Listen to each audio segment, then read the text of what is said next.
Hello, morning enthusiasts. Welcome to the Best Morning Routine Ever podcast. I am your host, Lunid Lewis, and I have a phenomenal guest coming to the show today.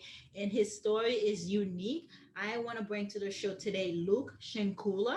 And Luke is very unique because in 2017, he founded the Paragon Digital company, and it was birthed on the idea that for loan officers, the goal is to flip the status quo on its head, so that instead of loan officers cold calling real estate agents, the real estate agents are calling the loan officers begging for business. And I'm looking forward to hearing more around your techniques. So Luke, I welcome you to the show. Thank you so much for having me. And just a real quick, let's just say Paragon Digital in its form now. In 2017, that's when I kind of started doing things. The actual LLC didn't get created till about a year later, but yes, and it's in a different iteration.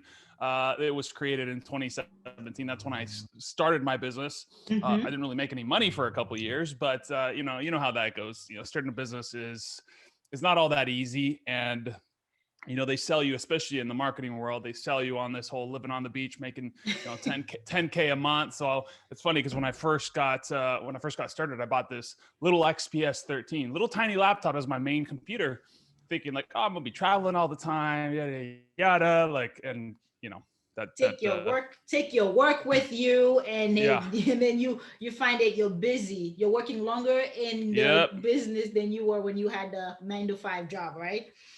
100%, I 100%, I exactly. heard a really nice quote over the weekend, and it was one of the a professional singer was saying, his mom said to him to get a job, and he was like, I have a job, I'm just not getting paid for it yet. Because you're working on your That's dream, and so it's that's easy. that's it's funny. It's funny that you say that because I mean, I love my mom, but she kind of has some of that same stuff. When because I got laid off in 2017, I tried to start two other businesses.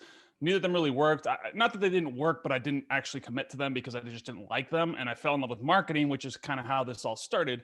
First, I started a contract processing business. Then I started I tried to become an LO. So I got my license. I started generating leads for myself, and I fell in love with marketing, not so much being the actual loan officer going out and talking to consumers, right? But throughout this whole time, I wasn't making any money. I ended up actually having to go back and get another job for about a good 4 to 6 month period, where then I got laid off again, and I decided never again am I going back to corporate. But in that time, my mom would keep asking me like, "Are you going to get a job? Are you going to get a job? Are you going to get a job?" And it would frustrate me because I'm like, this is me. This She doesn't bug me about it anymore, obviously, but there was there This was a is my point where she job. would ask me all the time, like, "Are you going to get a job?" Right? Because I get it. Like, there's that fear response that comes. People that love you kind of have that fear, and they want you to be protected, and they stuff like that. And so, going out on a limb and like creating a business is like it's tough. It's it's it's Yeah. it's definitely not for the faint-hearted, right? That was the universe telling you you should not go back to a 9 to 5. You were Yes, created yes, and designed to be a creator yourself, to yep, actually produce content. And I totally understand with your mom, because I'm from Haiti and my parents are immigrants. And so uh-huh. when we come to America, because you were saying you were Australian earlier, right? When we were talking, Well, Hungarian. that's my heritage. Austria-Hungarian is way back when. But to say that though, I did grow up in Ecuador, which is totally different than Austria-Hungary. But that's my last name comes from that. That's like 3-4 generations ago. My great grandparents came to the U.S. That way, but then my parents were missionaries, so we grew up in Ecuador, Uh, right? So I actually did. I grew up in third world country, and so yeah, I totally Same get that. here.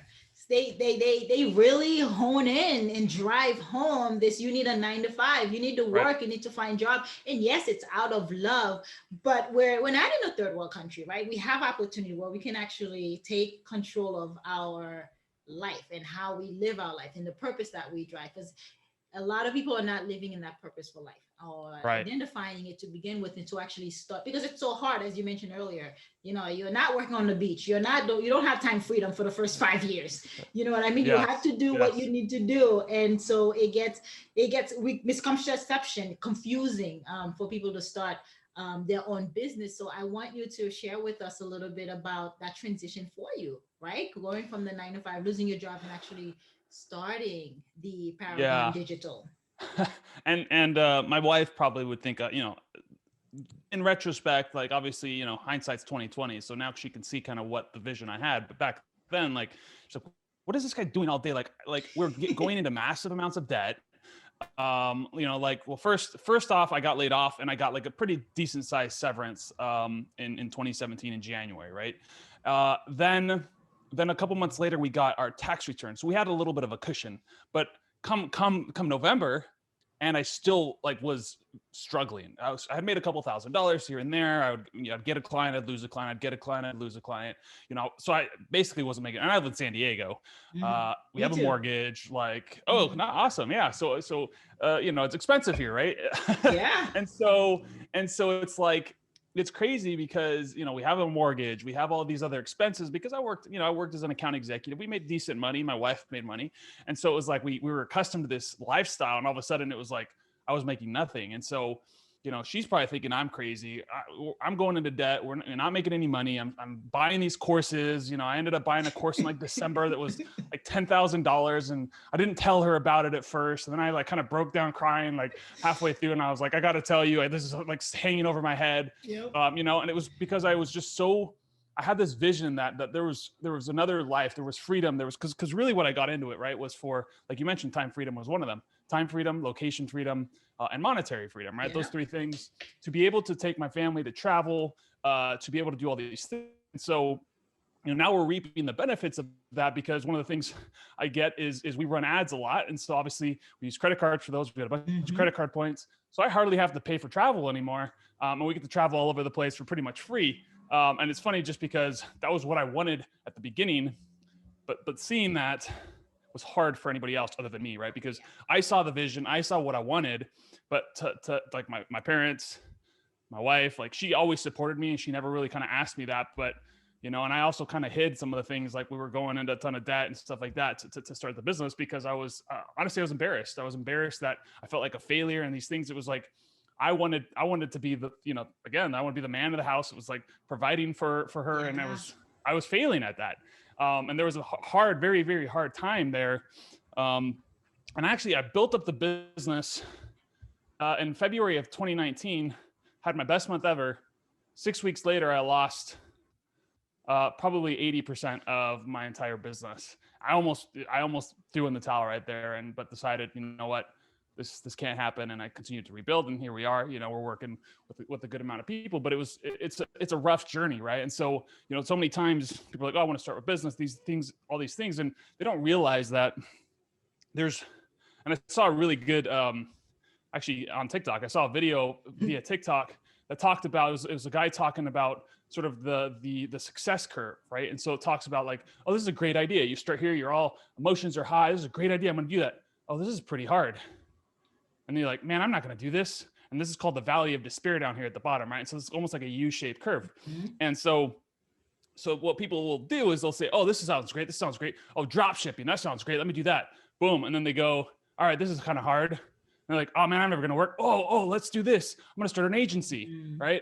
So they start doing that, but they never get past the struggles, because on the other side of that is success, right? And so I really loved the way that he framed it that way, because it just really like put into context the struggles and the journeys of being an entrepreneur, starting your own business. It's not easy. It's not sunshine and rainbows, but the reality is most of the time you just have to continually do the actions that are going to get you to the results you're looking for, right? There's the lag and the lead indicators. And so you got to focus on the things that you can control, which is what are the actions that you're taking on a daily basis to get you to that next level. You can't focus on the results, because those things aren't necessarily controllable, right? You can't control closing a client, but you can control how many sales calls you're on, control how many people you reach out to have sales calls.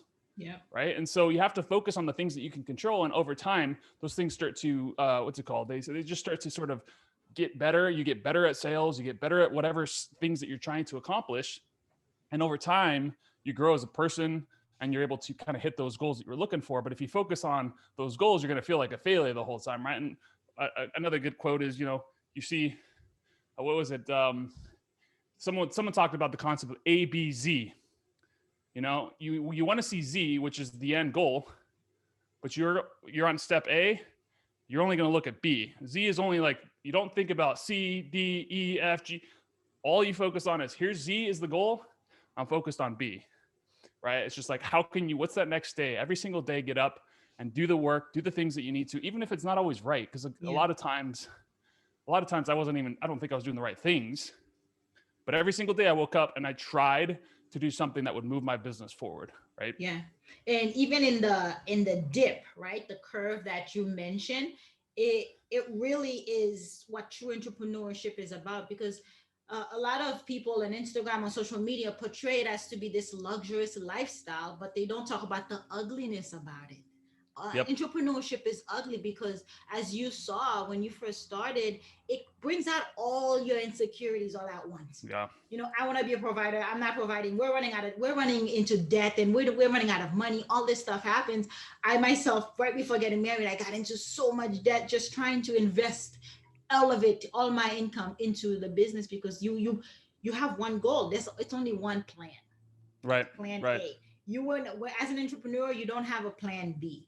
Plan A has to work regardless, and you have to do whatever it takes to make it work. But entrepreneurship does bring out the ugly sides of you, all your insecurities of being judged, all the negative beliefs of like you don't deserve this, you don't know what you're doing, you're not enough. All that stuff comes to the surface, and you have to address it, especially if you Well, have. and every level brings new and bigger challenges, right? I'm sure Yeah. you're aware of that. And so it's preparing you for the next one almost, yeah, Yes. because you have Yes. to overcome it. You have to go down this dip and then come back on top, victorious, because the next one's going to be even more challenging, but you'll be equipped. And I think that's the Right. beauty of it. And we as human beings thrive on progress.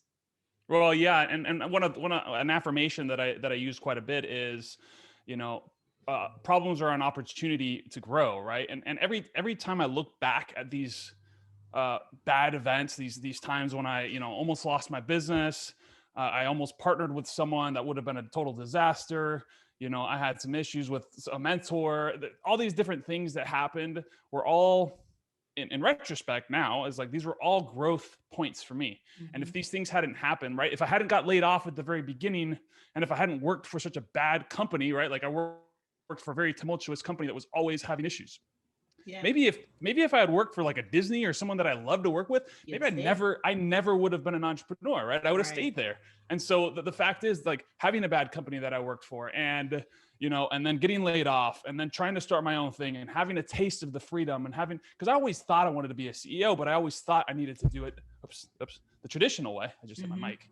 I thought I needed to do it the traditional way, right? And so I thought I had to work my way up the corporate ladder, and then basically realized that, oh no, I actually don't. I can start my own thing, right? You And can and become a there's a lot of CEO iterations. overnight. You can become a CEO overnight. Struggling one, Yes. but yeah. Well, and like I said, every level is different too, because Yeah. obviously when you're first getting started, it's all you. You get to grind. It's all about you, and then like we now have like 10 people on the team now, and so it's like I've had to shift from the grinder to now, how do I delegate? How do I Mhm. empower my team? How do I lead my team? Because there was a point in time I started bringing people on, but everybody was in silos, right? I had my person doing this, I had a person doing that, I had a Mhm. person doing something else, and they all only did their own thing, and that's kind of how it worked. And I had to learn, especially this year. That's when I've really grown in that. And the book that really helped me on that was Dare to Lead by Brene Brown. Mhm. But she really just talked about, clarity is kindness. And she talked about just the concept of just being kind of vulnerable, a rumble with vulnerability, and just being open with your team. Yeah, not always complaining and not sobbing about how bad your life is and stuff like that, but being vulnerable about your fears and insecurities, and letting your team know, and showing the vision and these things like that have really sort of grown. And what's interesting is I thought that, obviously I'm very self-motivated, started my business, all that kind of stuff. So I brought people on a team. I'm just like kind of left them hanging there. And I realized that, just showing up, we started doing weekly meetings with the different team members, daily meetings with our sales team, things like that. And what's funny is they just, like, the level of empowerment grew, and I would thought it was going to be like, hey, why don't they just figure it out themselves, right? But I realized that just by being clear with expectations, and then just by being there and being, even when I didn't want to be there, by being present, Mhm. the culture just continues to grow.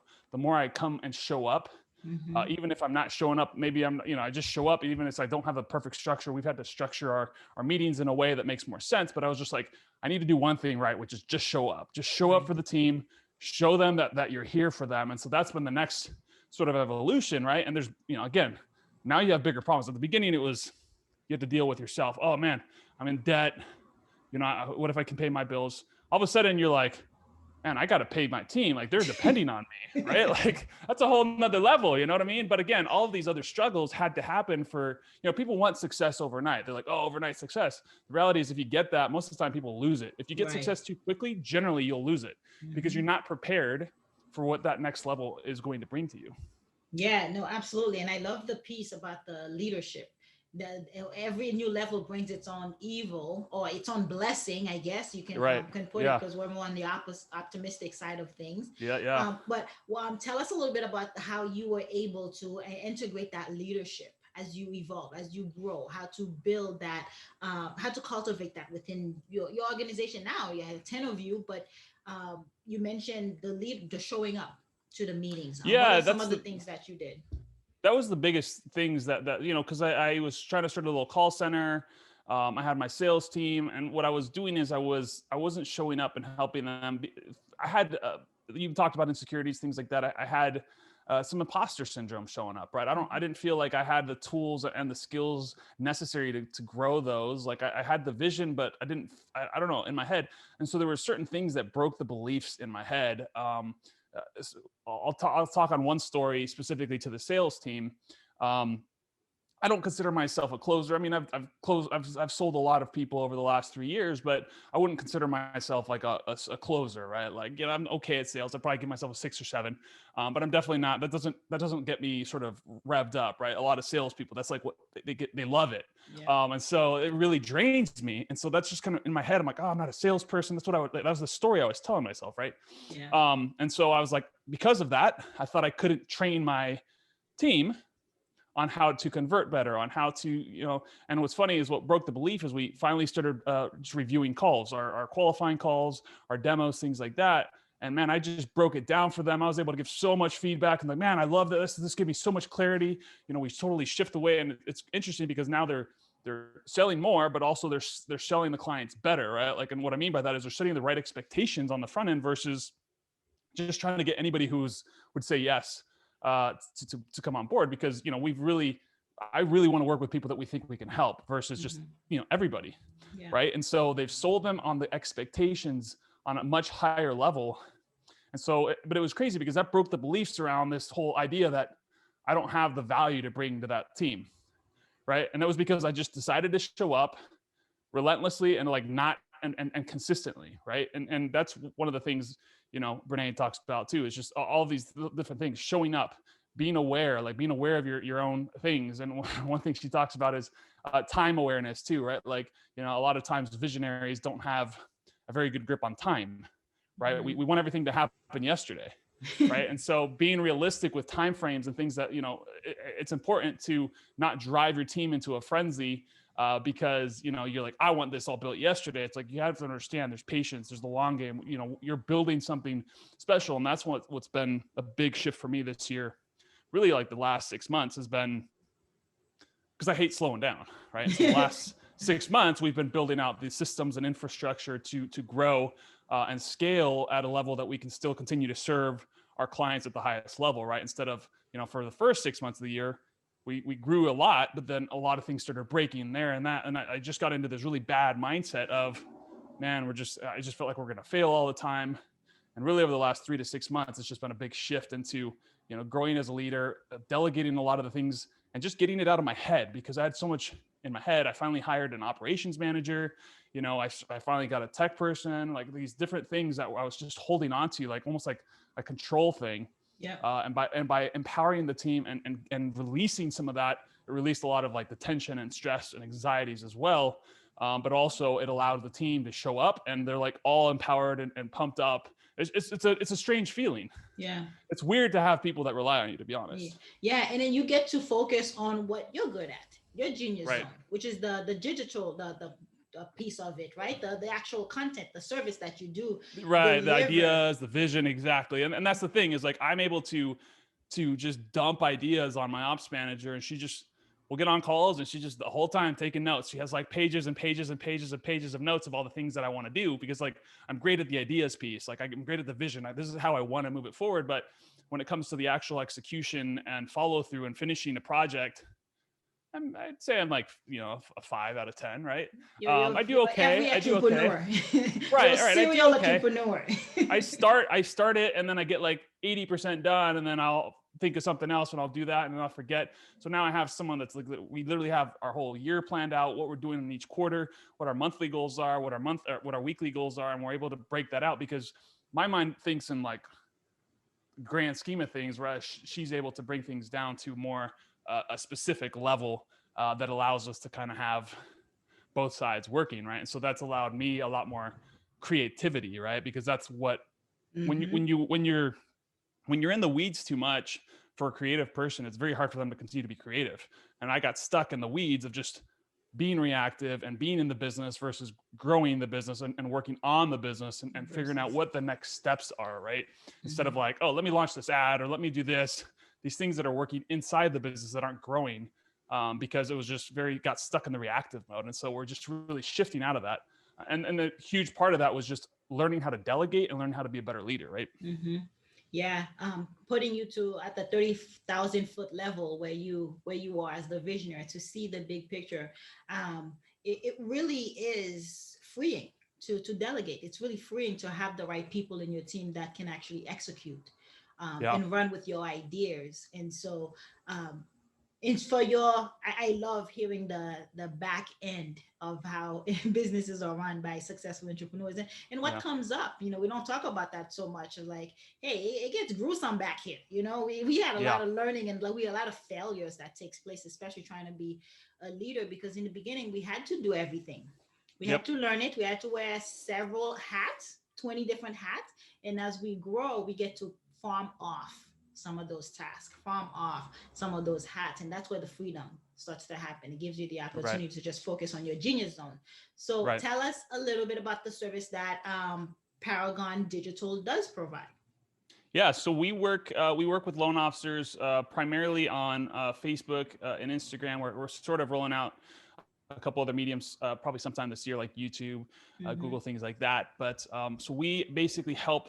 You kind of mentioned it at the beginning. We help our loan officers flip the status quo, because traditionally the consumer goes. I mean, they're like, I want to go see houses, right? So they think the first step of a real estate transaction is to go see a real estate agent, when the reality is no, because you need access to money in order to buy a house. So the first step really in the process is to get a pre-approval, right? So go to a loan officer to figure out, hey, let's go ahead and check your income, your assets, your credit, see what you qualify for, and then you can get started. Go, because what if you fall in love with a $500,000 house, but you qualify for 300,000? Right. It's like that's not going to help you at all. And so traditionally, what happens is the consumer goes to the real estate agent, and the real estate agent pushes it back to the loan officer. So it's almost a one-way street. And traditionally, the industry branch managers, the leaders will say, go out and just go network with real estate agents, cold call real estate agents on Mondays or any day, whatever.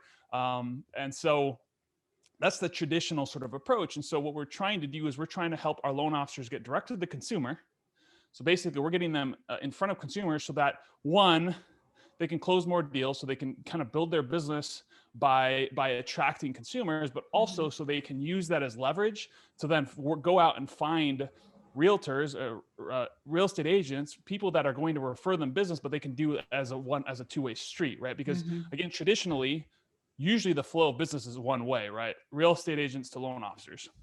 And so if you can, and a lot of times what ends up happening is real estate agents will treat loan officers, and not always, there's a lot of good real estate agents out there as well, but there's real estate agents will treat loan officers as vendors. So they're looking for money, all these things. They say, hey, when I say jump, you jump, right? All these things, right? Like when I call you at 9:30 at night, if you don't pick up the phone, I'm just going to send this referral to someone else, type of thing. And it's like, we're trying to flip that and say, hey, you know what? We're partners. This is how we work. I don't work after X amount of time unless you want to, right? Like giving them a little bit of that power back. And so we help loan officers, again, get direct to the consumer using online advertising. We have a bunch of other things that we do on the back end and help them out with, automations, with coaching, sales coaching, organic marketing coaching, things like that. Yeah. But in general, sort of the premise of it all is we're trying to help loan officers build their business to also have that freedom that I talked about at the beginning, right? Because Right. I want to work with people that are similar to me, right? And so I want people that are looking for that same thing: time freedom, location freedom, and monetary freedom, right? How can you spend time with your family, not miss your kids' soccer games or basketball games or baseball games, things like that, that especially in right now with how low rates are, loan officers are working 15, 16-hour days, Wow. right? It's just crazy right now. Yeah. And that's kind of the norm. And so how can you build the systems and the processes to build your business, but not have to get stuck working in the business all the time, right? Right. Yeah. It's empowering to liberate them and to give them that freedom that you're looking for. That's exciting. And you've been doing it since 2017, yeah?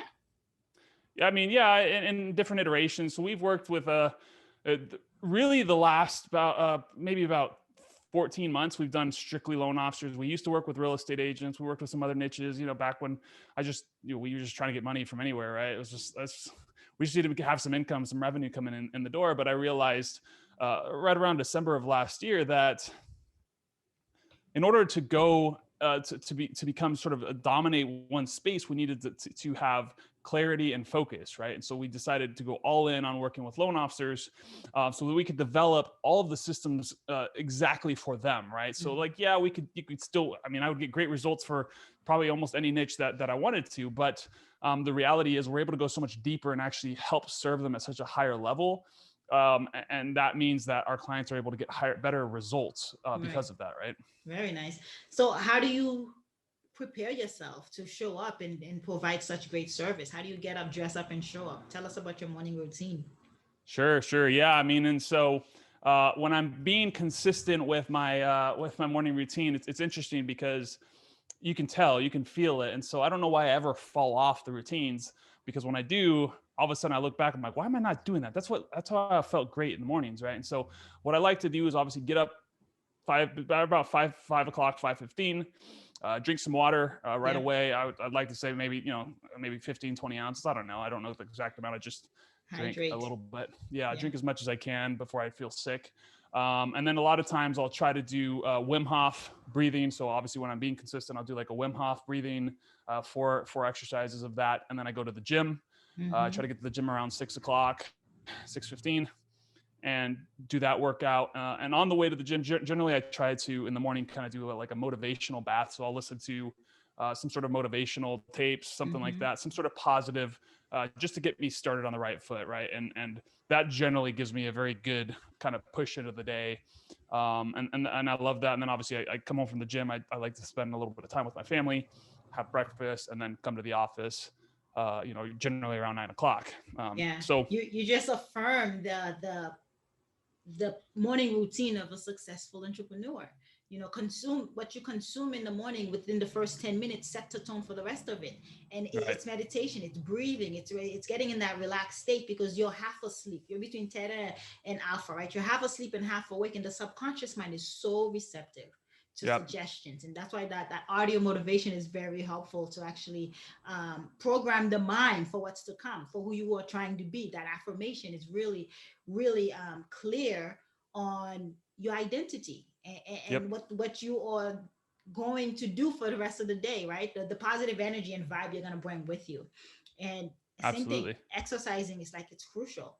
Get it done. That way you take care of yourself in the morning, and in the rest, you don't have to try to fit it in at midday or in the afternoon. Well, and that's the biggest problem, right? I mean, Yeah. during probably, so I fell off it for a while during the holidays, from probably about November and December. We went on a couple vacations as a family. There was just, so I wasn't consistently going. I was going twice a week, but I wasn't going. Normally I go 5 days a week, right? And so I was still getting in my couple sessions, but definitely, I could feel it, because like when you don't work out, then I feel like when you work out, you eat better during the day, you have higher energy, all of these things. When you don't, you tend to eat worse. Like, I don't know. That's how I feel. And so I've really been focused on, just kind of bringing back to the routines that I know lead to success. And every time I fall off and I come back into it, it's like within 1 to 2 weeks, I could just feel just a very different sort of energy. And not even just like feeling more energized, but just more clarity. I also tend to get more things done from the standpoint of like, I'm disciplined with my actions, and so that carries the momentum throughout the day, right? And so Mm-hmm. I'm doing the hard things, because getting up at 5 o'clock in the morning, 5:15 in the morning, that's hard. Like I don't want to do that. Luckily, I kind of have I go with someone to the gym, so that's kind of the accountability that I need in order to just do it. Yeah. And so it's fun, because when you do it the right way, it makes a world of difference. And I hate to say it, but I do fall off. Yeah. And I feel it. And again, I come back to it. And I'm like, man, why did I ever fall off? Right. Yeah. Yeah. No, that's fantastic. Thank you for sharing because it's empowering to hear. The morning routine, you're going to fall off because you're human, but you got to have grace. Be graceful with yourself and just Yep. get back on. Don't miss it twice. Okay. Don't miss it 7 times, so that it's easier to actually continue to build that habit because the benefits are like none other. You're not the same Yep. person if you don't do it. And I can attest to that. I'm the same way. This is fantastic. Tell me, how can we connect with you? Yeah, I mean, so easiest ways. I mean, you can check out my website, paragondmg.com. You can find me on Facebook. That's probably the main platform I use at this point. I think it's L Shankula is my handle, but you can just search me. I don't think there's a single Luke Shankula in the entire U.S. Other than me. And so, yeah, you can do that, or you can shoot me an email, luke@paragondmg.com. It's kind of some Awesome. easy ways to get Awesome. a hold of me. Awesome. Awesome. I will add that on the show note. And it's been fantastic sharing with us about leadership. I really love your insight in the back scenes of what goes on in leadership and growing up. I thank you so much for sharing with us this morning, Luke. It's been a pleasure. Yeah, and thank you for having me as well. Thank you. Yes.